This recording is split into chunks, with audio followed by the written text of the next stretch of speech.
That's all it is. It's Tiffy time. And that is all it's gonna be. Toodles! What is going on, everybody? Welcome to another brand new installment of For the Love of Wrestling. I, of course, am your host, the Renegade of Wrestling, JJ Williams. Happy Wednesday. Looking forward to Dynamite tonight and the fallout of AEW Revolution. But before we get to all of that, we have last night's NXT TV special to discuss, NXT Roadblock. Some of you guys may have heard me discuss this already, as I did go on to the Rangers of Wrestling podcast last night with our good buddy Datilla in order to help her through the review, help her discuss the show. You know, she doesn't watch on a weekly basis, so she didn't know the storylines going in. Needed somebody to help carry her through the broadcast. So, but the flip side of that is I wasn't able to get as animated as I usually do when I discuss my NXT because it was 10:30 at night. You know, people in this room behind me were asleep. People in this room in front of me were asleep. So I had to try to keep things down and calm and not get too loud. Not really sure how good a job I did. I'm sure I'll hear something about it later if I didn't do a good job there, but that's a whole other story. Roadblock kicked off with Lexis Keane doing a video package where he was hyping up all the matches. He's driving around the streets in a sports car, convertible, you know, the top's down. He's talking about what it's like to be a loose cannon. And he's just giving us the rundown of everything that's going to happen over the course of the night. I thought this was very well produced. It ends with him pulling up at the Performance Center to go inside. Very nice way to kick things off and give it that PLE feel with it only being a television special. As we come inside, we find a steel cage set up with weapons inside it, around it, and hanging from it. And we're going to kick things off with our Asylum match. Apparently, this is only the second Asylum match in history. I believe Noah told me last night the only other one had been between Jericho and Dean Ambrose. This time, it's Dijak taking on Joe Gacy. This was just complete and utter brutality. Kendo sticks, tables, fire extinguishers, doors, booby traps, and so much more all utilized. There was a box that said, "Do not open." And when Dijak opened it, it was an animated fist, kind of like a Jack in the Box, that sprung out and punched him. It seemed goofy, but Joe Gacy, I'm assuming, is the one that set it up because there was a point in the match where Gacy was at the Do Not Open box and he was trying to kind of like shush the audience. So that led me to believe that he knew what was inside there and it was a trap set for Dijak, and Dijak fell right into it. Dijak hit a moonsault off the top of the cage. Awe-inspiring. Still didn't get the victory off of that. It took 2 Feast Your Eyes, which is his finisher, in order to put Gacy away. This was just an outstanding, brutal match to kick things off. We then went backstage and we see the D'Angelo family, Tony D, Adriana Rizzo, Channing Stacks Lorenzo, and Luca Crucifino, who was a member of the Breakout Tournament. It's been a little bit of a lawyer gimmick, been doing some paperwork and helping out the family. He's made the consigliere, I think I pronounced that right, of the D'Angelo family. So he is now officially a member of the family now. Congratulations to Luca Crucifino. We then go to a different backstage segment, and Riley Osborne is talking with Fallon Henley about Thea Hale. You know, they're kind of going back and forth about their Valentine's date. and how Thea wasn't the Spitfire that he kind of started to fall for and was crushing over, and how Thea seemed like she was very wrapped up in herself and distant. And Fallon tells Riley that basically JC Jane had been telling her to play hard to get, not to sound so desperate. And this kind of opens Riley's eyes. He now understands that he didn't really go out with Thea Hale. He went out with what JC thinks Thea should be. At this point, Blair Davenport comes in and kind of gives Fallon a little bit of crap for trying to solve everybody's problems and getting her nose in things that it doesn't belong in. And essentially, a challenge is made for later on in the evening as we await for Ava Rain to make it official. We then have another backstage segment, and it's Lyra Valkyria and Tatum Paxley. And Tatum says that after tonight, they're going to be more than friends. They'll be champions because they're going to be challenging the Kabuki Warriors for the WWE Women's Tag Team Championship. And they go back and forth a little bit, the ladies do. And Tatum starts to go to this dark, twisted place in her promo where she talks about taking people's souls. And I'm just like, this is dark and creepy, but I kind of like it. Almost made me wonder if Lyra is going to eventually succumb to the darkness or if she's going to find a way to stay into the light. Next match was our men's NXT Tag Team Championship match as Baron Corbin and Braun Breaker, the Wolf Dogs, defended against Chase U, Duke Hudson, and Andre Chase. This was some phenomenal tag team action. Great back and forth. Chase U fought a valiant fight, but it just wasn't enough as the champions retained. This one, I was kind of hoping Chase U would take it. I'm not going to lie. Y'all know I'm a huge fan of Chase U. I just feel like we wanted to get to Baron and Braun at Stand and Deliver before Braun goes to the main roster. They were hyping on commentary pretty much the entire match about how Braun Breaker was SmackDown's newest signee.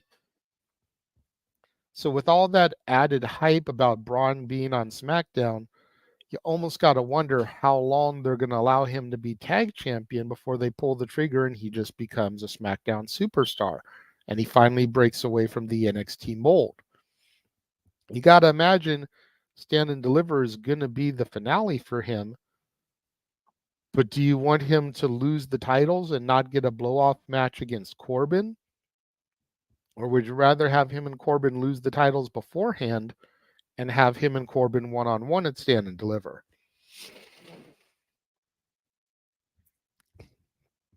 I think it would make more sense for them to lose the titles beforehand and have a one-on-one at Stand and Deliver, but that's just me. What do you guys think? Let me know. Leave your thoughts in the comments. We then had a Carmelo Hayes interview, and Carmelo is surrounded by 4 of his own hired security because last week all the Don had to do was snap his fingers and all of the security that was ringside left Mello and abandoned him. So these 4 men are hand selected by him to protect him. Excuse me. And basically this is just a hype up, letting everybody know that he is him and he's going to get his title match at Stand and Deliver. 2 years in a row, he will be challenging for and winning the NXT Championship. We then had Shawn Spears taking on Uriah Connors. Now, Uriah Connors making his debut, enhancement talent.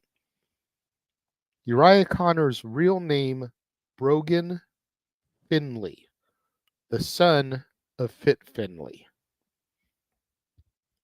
Now, Spears just destroyed Connors here. Got on the microphone, started cutting a promo, which ended up baiting Ridge Holland to come in to the ring, and the two brawl. Shawn Spears, the perfect 10, been giving this whole, it's kind of been cryptic. It's getting a little bit more clear that he wants Ridge to give in to his rage. That, Ridge is trying to claim that he's here to turn over a new leaf, distance himself from his past reputation. Shawn Spears wants him to embrace it. In my opinion, he very much came off like Emperor Palpatine from Star Wars. Let your anger flow through you. Give in to the hate. Like, very much that vibe. I'm curious to see where this goes from here. We are going to get Ridge Holland versus Shawn Spears next week on NXT. I have a feeling, though, that is only going to be the beginning of what could very well be a hot feud. We then had Josh Briggs approach Brooks Jensen backstage. And apparently Jensen has a title match next week against Obafemi for the North American Championship. And Briggs is a little bit concerned about this because Obafemi is a beast. Briggs and Jensen have had their issues as of late, but Briggs seems to show some legitimate concern for his old friend, wishes him luck. And Dijak walks in and basically calls Briggs out on lying to Jensen's face. So it's going to be interesting to see where things go from here. Have Briggs and Jensen had their moment and now they're going to come back together the way Fallon Henley, and the rest of the NXT universe want them to? Or is this all a ploy and a setup? We will find out next week when Obafemi defends his North American title against Brooks Jensen. We then had an Ilya Dragunov promo, and Stax and Luca Crucifino come in and basically kind of foreshadow what's going to happen in the match later on in the evening, telling Ilya that he'll be seeing the Don very soon. Next match is our women's tag team title match as the Kabuki Warriors defend the WWE women's tag team titles against NXT women's champion Lyra Valkyria and Tatum Paxley. This was a solid match. It was almost as good as the men's tag title match. However, the fact that on Raw the night prior, Damage Control laid out the challenge to Zoe Stark and Shayna Baszler for this coming week on Raw, kind of knew the Kabuki Warriors weren't going to lose the titles here. That was my only issue with this match. Asuka still undefeated in NXT. Congratulations to her for keeping that reign going. Kairi Sane looked amazing, doing some great maneuvers here. Post-match, Roxanne Perez comes out and just destroys Lyra Valkyria. Interestingly, didn't see Tatum Paxley trying to come and help her. Roxy did some serious damage to Lyra's arm. She had to get put into an ambulance and taken away to a medical facility. Ava Raine and Shawn Michaels were there watching her get loaded into the ambulance. Very, very interesting. Very, very happy and sad at the same time to see Roxy giving into this anger. more than likely going to end up getting Lyra Valkyria versus Roxanne Perez at Stand and Deliver for the title. I could definitely see heel Roxanne becoming champion and doing her thing. Sad, but it is what it is. We then had another women's match, a singles match, as Fallon Henley took on Blair Davenport. Of course, like I mentioned, that was set up earlier in the evening. Fallon got the win here thanks to a returning Sol Ruca. It was good to see Sol Ruca come back. It was good to see her attack Blair Davenport and integrate herself there. Of course, Blair Davenport responsible for putting Sol Ruca on the shelf for a year. You know, you go back to where we had the mystery NXT attacker, Nikita Lyons, Wendy Chu, Sol Ruca, even Roxanne Perez, all taken out by the mysterious hooded woman, which ended up being revealed to be Blair Davenport. So it's nice to see the storyline circling back so we can tell more stories here. Definitely expecting to see Sol Ruca versus Blair Davenport, if not in the next couple weeks, probably at Stand and Deliver. Should be some really cool stuff going on here.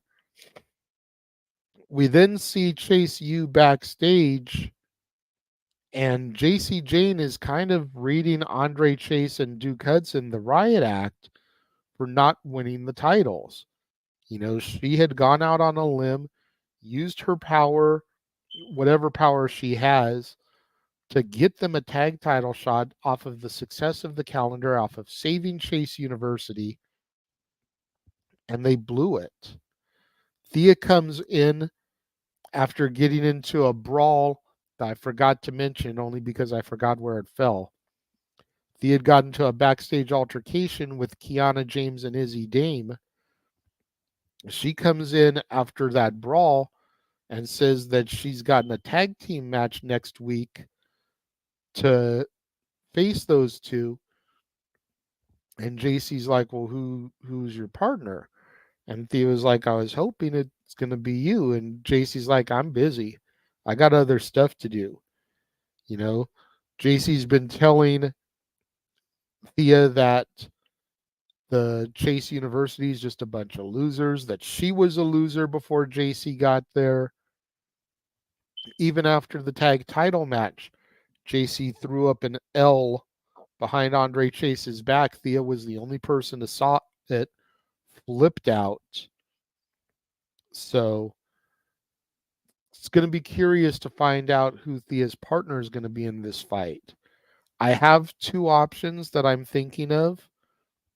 I'm leaning towards it being either Fallon Henley, as Fallon is trying to get Riley and Thea back together and be the good friend here, undoing the damage that JC has done. Or I think it's going to be Kaylani Jordan, who's had a history as of late with Kiana and Izzy as well. Either one of those two, I think, will be great to be Thea's partner in that match. It was great to see Sol Ruca back, Pop. Good to see you in the chat. Good to see you, Emmanuel. Good to see you, Safet. We then had Gigi Dolan backstage with Ava Rain, and Gigi wants a match with Ariana Grace. And Ariana Grace doesn't want to fight Gigi, but she agrees under the condition that if she wins, she gets to bring out Gigi's beauty. I'm not really sure how I feel about this one because on the one hand, I think it would be funny to see Gigi kind of dressing up like a pageant queen. On the other hand, even though Gigi is gorgeous, I don't think her attitude and personality fits the pageant queen type of gimmick. So I hope that she wins and doesn't have to do this. Arlene, how dare you? You need to stop trying to do that. First, you wanted JC to steal Riley from Thea. Now you want Fallon to do it. You are mean, Arlene.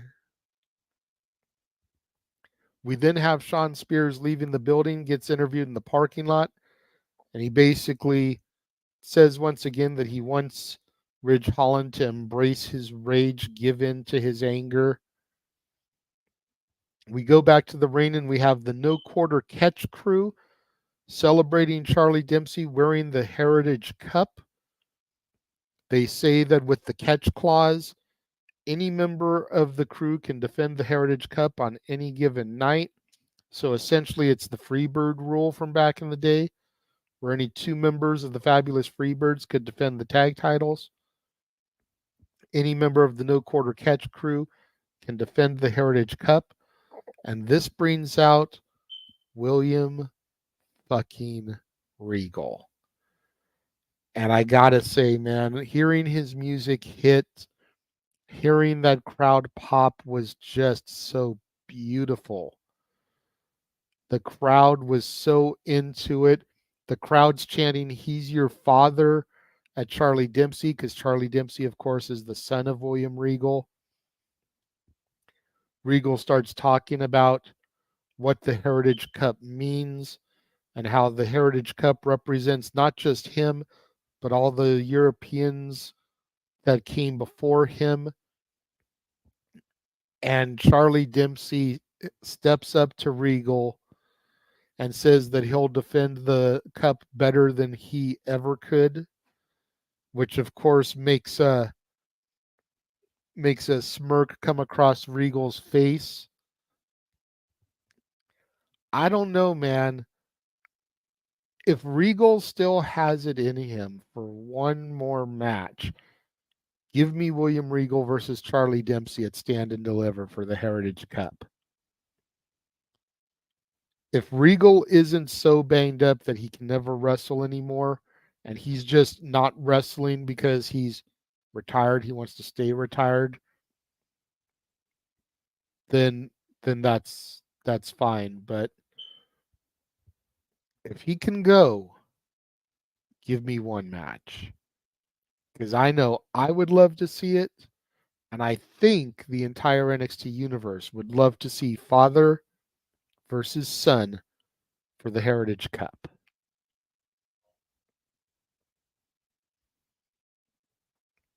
I don't know if I'd say it was the stupidest cheer, Emmanuel, because I'm sure there's some people out there that didn't know. Most of the smart fans like us, we did know, but I'm sure there's some people out there that didn't know that that was father and son. We then go from the No Quarter Catch crew backstage and we see the Metaphor, more like the Meta 3, as it's Noam Dar, Oro Mensa, and Lash Legend. No Jakara Jackson back there. And they basically are trying to cheer Noam Dar up after having lost the cup. I could definitely see a rematch in the next couple of weeks. If they don't do father versus son at Stand and Deliver, I could see Noam Dar getting a rematch at Stand and Deliver. But just it was slightly entertaining watching them try to cheer him up after losing the title, and Noam Dar seeming to be fine, whereas in the past when he's lost the Heritage Cup, he's been inconsolable. We then get a segment of Mr. Stone. Looked like he was at his house. Von Wagner comes in, kind of saying, how he's going to get Lexis Keene back for him. And Mr. Stone stops him. He's like, no, I need to do this for myself. I need to do it for me. I need to do it for my kids. I need to do it for you. I need to do this alone. And Von Wagner kind of backs off. He's like, okay, you want to do this? Handle it. I got you. Got your back on this. Main event was Tony D'Angelo versus Carmelo Hayes. Winner gets a shot at Ilya Dragunov at Stand and Deliver for the NXT Championship. This match was so good. Tony D has really stepped his game up a lot over the last couple years. You know, when I first started watching NXT, I would have never thought that this goofy mafioso wannabe dude would be any kind of serious. I thought he was a knockoff of the full-blooded Italians or the Mamalukes. You know, he was just this wannabe jabroni character. But as time went on, we had the D'Angelo family versus the Legado del Fantasma. The Legado lost, had to get absorbed into the family until getting their freedom, and Santos and everybody going to the main roster. We then had D'Angelo and Stax win the tag titles and pretty much have a grip on them for the better part of the last year. And now it's time for Tony D to take that step up to the main event picture. These two had a hell of a match. Mello showed up, showed out, showed why he is him. Trick Williams' music hits, and it catches Mello off guard, distracts him. Tony D's able to hit a spine buster, followed by his forget about it finisher. 1, 2, 3. Your new number one contender to the Mad Russian, Ilya Dragunov, Tony D'Angelo. Afterwards, Tony D gets on the mic. And he apologizes to the fans for deceiving them. He's like, but I'm a giving Don. So, Mello, I have a present for you. Trick's music hits again. He hits the ring. He starts throwing punches to Mello, clears Mello's private security, and without it having been officially announced as of yet, we can pretty much assume it's going to be Trick versus Mello at Stand and Deliver, probably our semi-main event. I'm so looking for that. This storyline, this rivalry has been built up so well. Excuse me. What did you guys think of NXT Roadblock last night? Let me know. Leave your thoughts in the comments. I told Dattila live on Rangers of Wrestling last night, I give it an 8.5. I'm going to stick with that rating out of 10.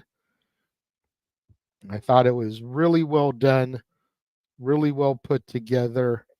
The only downsides to me were the fact that I felt there were too many segments, and I felt the fact that we knew that there was going to be a women's title match on Raw next week kind of suspended the belief that Lyra and Tatum had a shot at winning. Other than that, I think the show was good.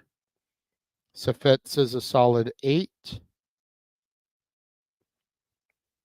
But let me know what you guys think.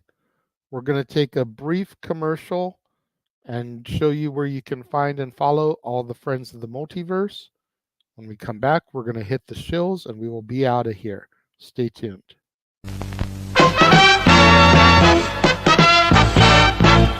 And now, preview time. So let's take a look at what's coming your way.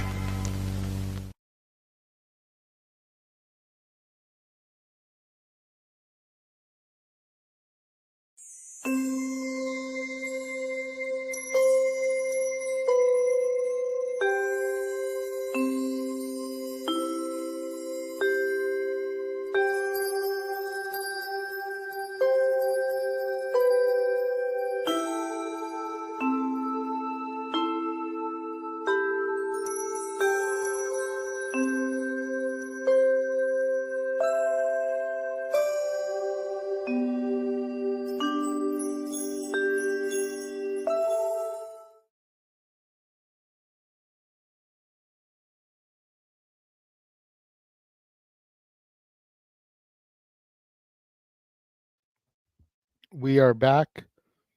Arlene did ask during the trailer, in my honest opinion, where do I see Chase U going after this title loss? Well, they said something last night. I forget who it was that made the statement, but it was during the No Quarter Catch Crew segment.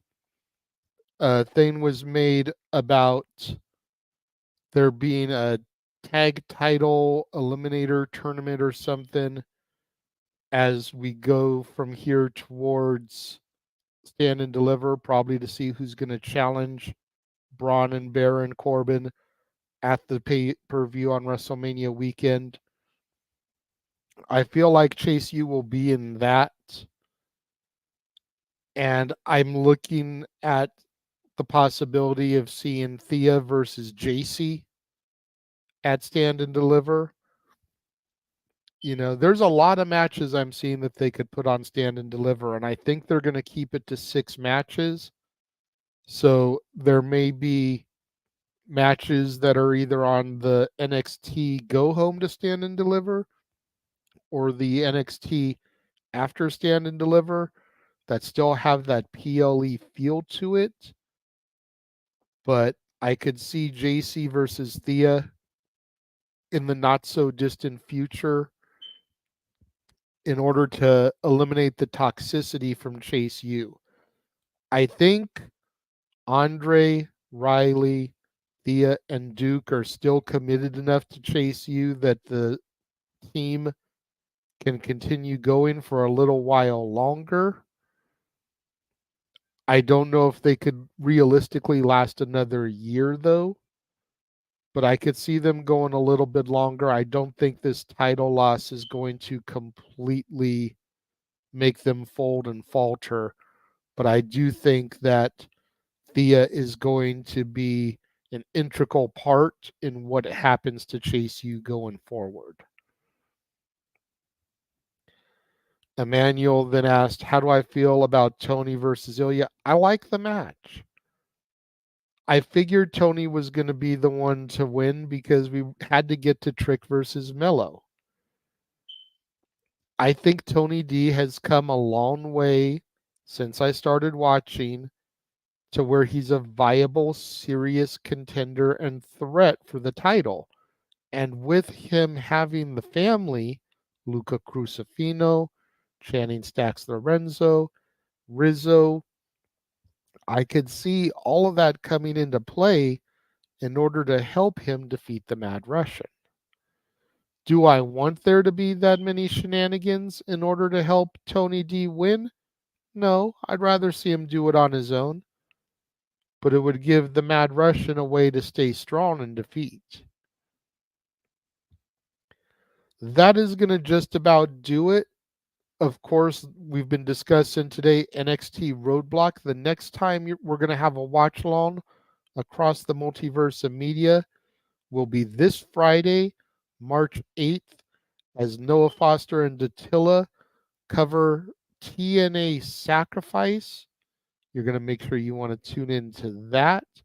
Coverage begins, I believe, at 4 p.m. Pacific, 7 Eastern. Next week, 1 week from today, actually, AEW Dynamite Big Business live from Boston. 4:45 Pacific kickoff time, 7:45 Eastern kickoff time. Very heavily rumored that will be the AEW debut of Mercedes Moné, the woman formerly known as Sasha Banks, as she is the boss, and they made sure to spell Boston with 2 S's stylized as dollar signs. So very, very likely we're going to get her debut there. One of the main reasons we're covering it. Make sure you tune into that. Open mic night this Saturday. Going to be standard shenanigans. We've had 2 Hall of Fame induction announcements this week. We learned on Monday via the Associated Press that Paul Heyman is going to be going into the WWE Hall of Fame this year. And we learned earlier today via ESPN that Bull Nakano is going to be going into the Hall of Fame as well. So I'm sure we'll be discussing that on open mic night, as well as whatever shenanigans and stories we find to get into. Of course, we are on the mission to get the Renegade to Rebellion, trying to raise $500 for flight and airfare to get me there. You can send me donations to paypal.me/RenegadeJJ We are about a quarter of the way there currently.